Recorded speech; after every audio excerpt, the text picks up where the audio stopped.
Bienvenidos a nuestro curso virtual de Historia del Perú para el nivel preuniversitario.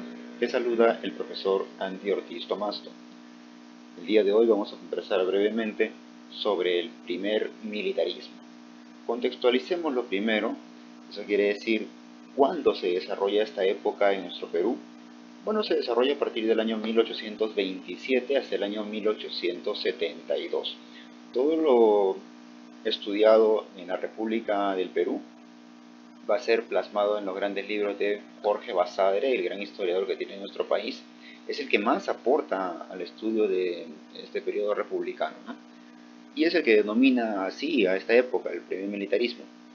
Esto debido a la prolongación de las guerras de independencia que habían pues iniciado, consolidado San Martín por el sur y Bolívar por el norte. Digo consolidado porque se han iniciado incluso desde el momento en que Atahualpa es capturado, ya inician una serie de revueltas en contra de los españoles, pero a pesar de eso los españoles se quedan en el Perú cerca de 300 años y ya con las campañas finales de San Martín y Bolívar se consolida la independencia, ¿no? Ahora, ¿por qué surge un militarismo? Debido a que el país se encontraba fragmentado.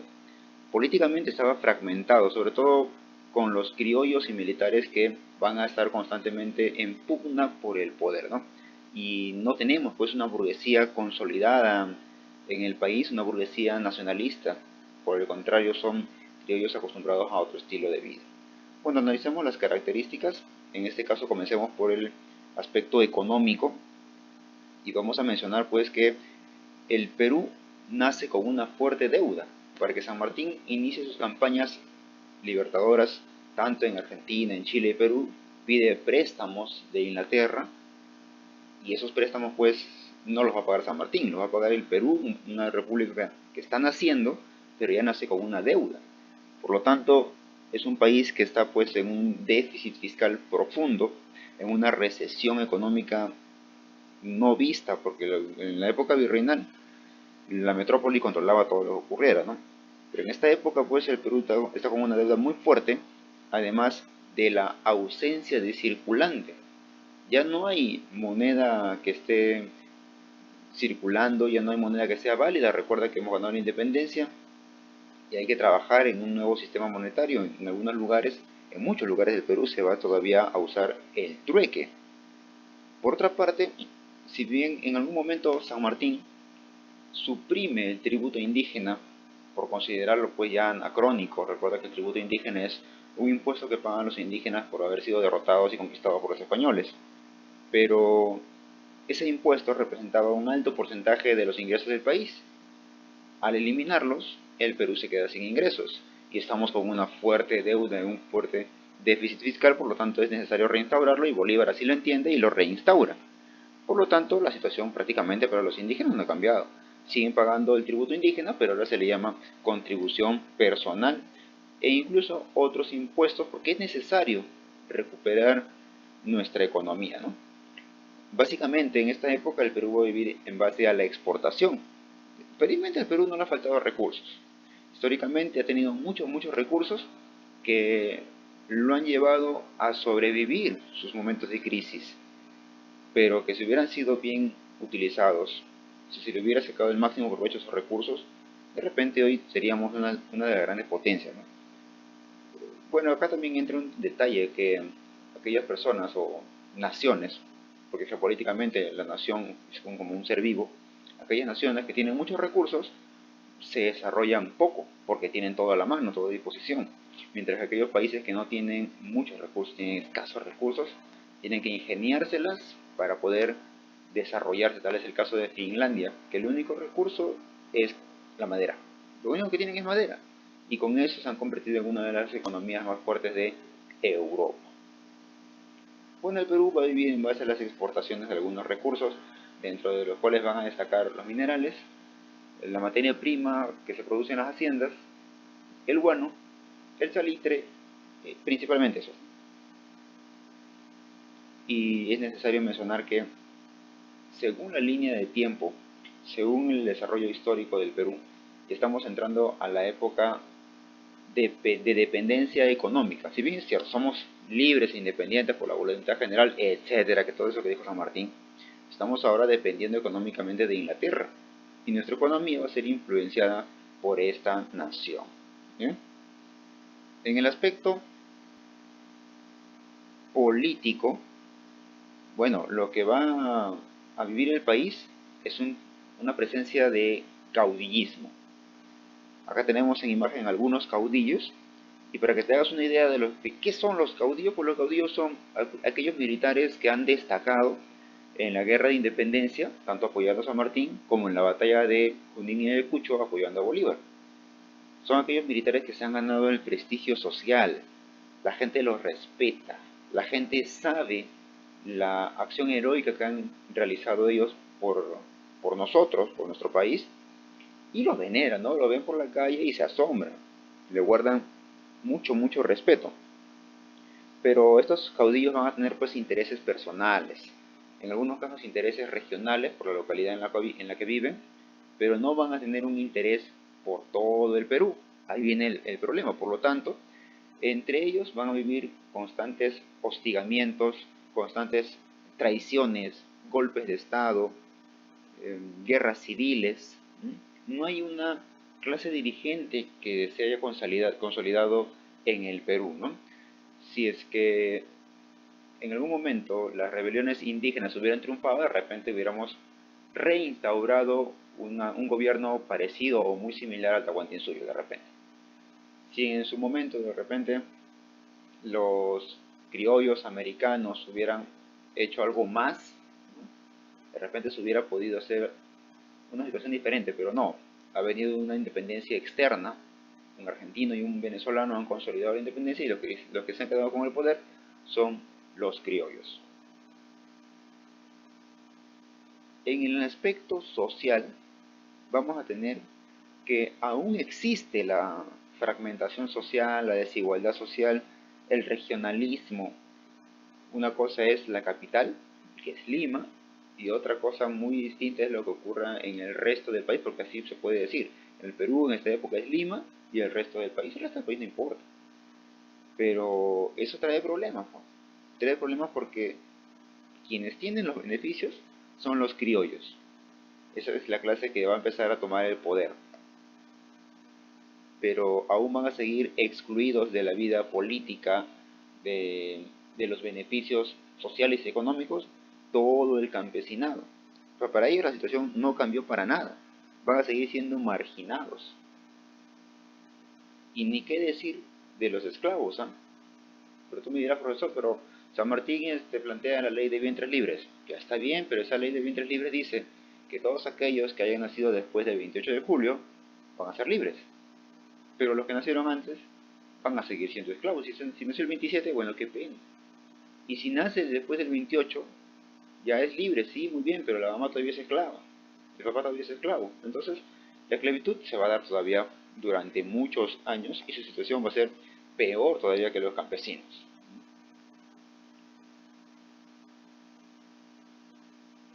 A nivel ideológico se van a presentar dos corrientes bastante diferenciadas.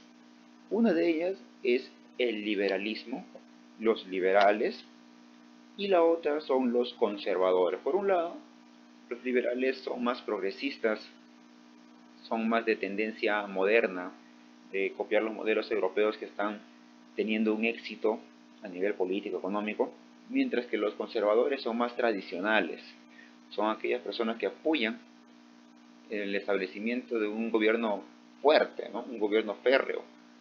Por ejemplo, los liberales plantean que el presidente debe ser solamente imagen, representación, pero que las decisiones políticas deben recaer en el Parlamento. Mientras que los conservadores creen que la imagen fuerte, las decisiones duras, difíciles, las tiene que tomar el presidente, o sea, el poder ejecutivo, y el poder legislativo debe estar supeditado a ese poder ejecutivo. O sea, el Congreso debe estar supeditado a las decisiones del presidente. Son algunas características por comentar, ¿no? Por ejemplo, si decimos que a nivel de mandato, los liberales plantean que se debe gobernar por 4 años, mientras que los conservadores dicen que debe ser por 5 años, o más de repente, 6 años.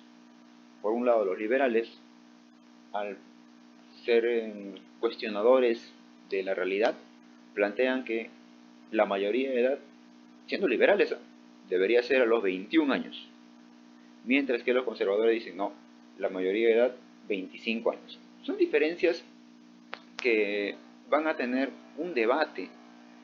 Constantemente los liberales van a estar oponiéndose a las ideas de los conservadores y viceversa, porque el Perú aún no ha definido su tendencia. El Perú es una nación naciente, es un país nuevo que recién está tomando sus propias decisiones, porque antes las decisiones venían desde la metrópoli, desde España, y acá solamente se aplicaba y se aceptaba. A nivel territorial, el Perú nace y tiene que delimitar bien sus fronteras. Para eso se aplican dos principios jurídicos. El primero de ellos, llamado el principio de uti possidetis, que significa así como poseías, poseerás. Y eso quiere decir que a nuestro país le va a corresponder el territorio que tenía hasta el año 1810.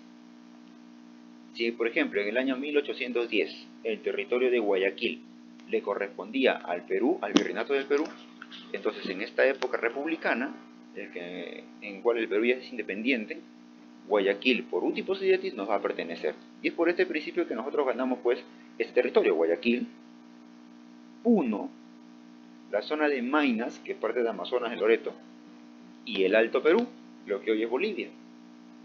Pero existe otro principio jurídico, el cual es la libre determinación de los pueblos, en el cual, a través de un tipo de plebiscito, el pueblo en conjunto elige libremente a qué país o a qué lugar, a dónde quiere pertenecer. En estos casos, por ejemplo, los lugares donde se ha practicado el principio de libre determinación son el territorio de Jaén, por Jamarca, que por libre determinación decidió pertenecer al Perú. No nos correspondía, le correspondía a la Gran Colombia, ¿no? Al Virreinato de Nueva Granada. No nos correspondía, pero por libre determinación el territorio de Jaén pasó a manos de Perú. Pero por libre determinación también, tanto el Alto Perú como Guayaquil decidieron no pertenecer al Perú. Porque por último possidetis pues no nos pertenecía a Jaén, pero ellos decidieron pertenecer al Perú.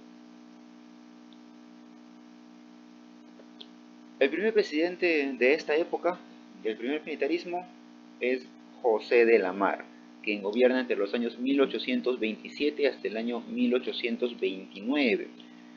Es durante su gobierno que se va a instaurar la Constitución del año 1828 de carácter liberal, de tendencia liberal, en el cual, por ejemplo, se establece que el periodo de gobierno va a ser de 4 años, la mayoría de edad van a ser 21 años, un congreso con 2 cámaras, una cámara bicameral se le dice a eso, y se permite la reelección por una sola vez. Ahora, José de la Mar tiene que afrontar lo que se conoce como la rebelión de Iquicha. Allá en la zona de Huanta, en Ayacucho, Antonio Huachaca se rebela por diferentes motivos, pero dos son los principales. El primero de ellos, la reinstauración del tributo indígena, o contribución personal, como lo llamaba Bolívar, pero es lo mismo. ¿Y eso por qué? Porque los pobladores que estaban bajo el apoyo y el auspicio de Antonio Huachaca, que era como su curaca, un líder, no pagaban impuestos, nunca pagaban impuestos durante la época virreinal, porque ellos trabajaban en las tierras del virrey. Por lo tanto, cuando se reinstaura la contribución personal, y ahora es para todos, ellos se ven obligados a pagar. Y cuando la gente, los están encargados de cobrar, hacen la cobranza, cometen muchos abusos, les obligan a la fuerza. Y los militares que están ahí también cometen otros abusos, entran a sus casas, se roban su comida, su bebida, sus mujeres, sus objetos, todo. Por lo tanto, se moviliza una rebelión y solamente es sofocada con la presencia, una fuerte presencia militar que envía José de la Mar a esta zona. Acá ocurre la ocupación de Bolivia, liderada por Gamarra. Este Gamarra se inmiscuye en Bolivia, aprovechando que Bolivia está viviendo una época crítica, también muy similar al Perú, con bastante golpe de Estado, con caudillos, igual al Perú. Y claro, Gamarra se va a Bolivia pues sin el permiso de José de la Mar, ¿no? sin sin el consentimiento. Y luego se firma un tratado de Piquiza, en el cual Sucre, estaba gobernando Bolívar, que también había tenido presencia en el Perú, es destituido. Eso va a generar la incomodidad del amigo de Sucre, pues, y el amigo de Sucre es Bolívar. Por lo tanto, se va a desarrollar la guerra contra la Gran Colombia, que tiene a Bolívar como su presidente. Exige la Gran Colombia los territorios de Tumbes, Jaén y Maynas, además de acusar al Perú de haber invadido sin justificación a Bolivia y haber destituido a Sucre. Y además están pues molestos, los colombianos están molestos porque se ha destituido, se ha expulsado al cónsul colombiano acá en el Perú. Si bien es cierto, nosotros comenzamos la campaña de manera satisfactoria porque vamos por mar, nos apoderamos de Guayaquil, pero por tierra Bolívar es muy fuerte. Por lo tanto, vence en las batallas de Saraguro y de Portete, con lo que al Perú no le queda más que firmar un tipo de armisticio, a lo que se conoce como el Convenio de Girón, firmado por Orbegoso y por Sucre, en el cual se establece un tipo de tregua que les permita a los dos países, Perú y la Gran Colombia, establecer bien sus límites.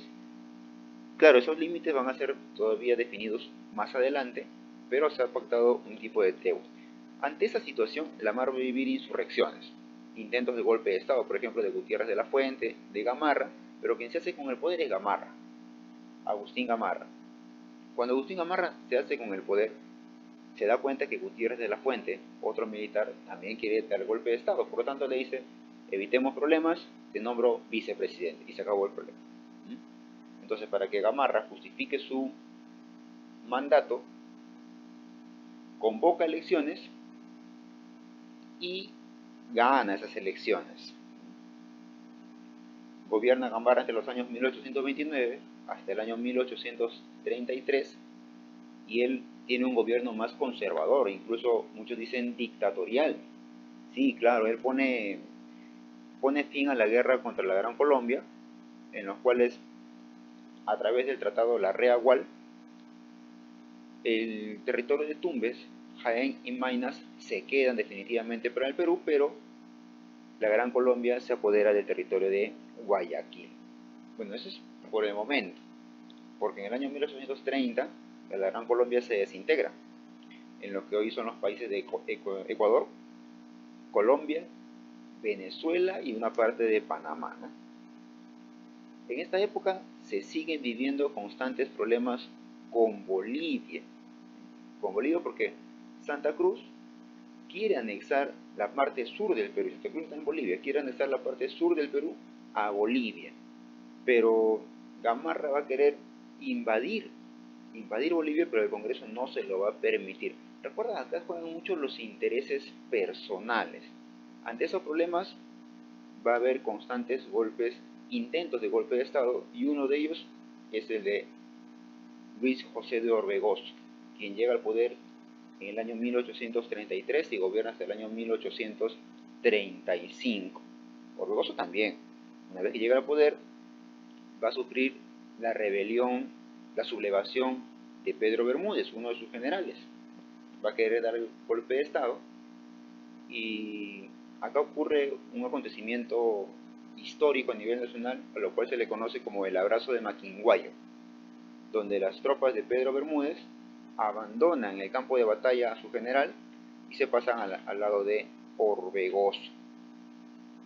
Es en esta época que se crea otra constitución, la de 1834, se crea la beneficencia de Lima, y en el año 35 asume el cargo el presidente Santiago Salaverry, que es considerado el presidente más joven que ha tenido el Perú, siempre y cuando sea considerado solamente de nombre, ¿no? De nombre, porque si es por elecciones, nosotros tenemos a Alan García, que es el presidente más joven del Perú. Entonces, como Orbegoso no estaba, aprovecha a Salaverry para dar golpe de Estado y hacerse con el poder. En este periodo se van estableciendo las alianzas políticas militares. Por un lado, Santa Cruz logra una alianza con Orbegoso y por otro, Agustín Gamarra logra una alianza con Santiago Salaverry. Vamos a ver luego qué pasa con Salaverry. Recuerda que está quedando una tarea pendiente desarrollalo, practica y estudia mucho y nos encontramos la próxima clase. Hasta luego.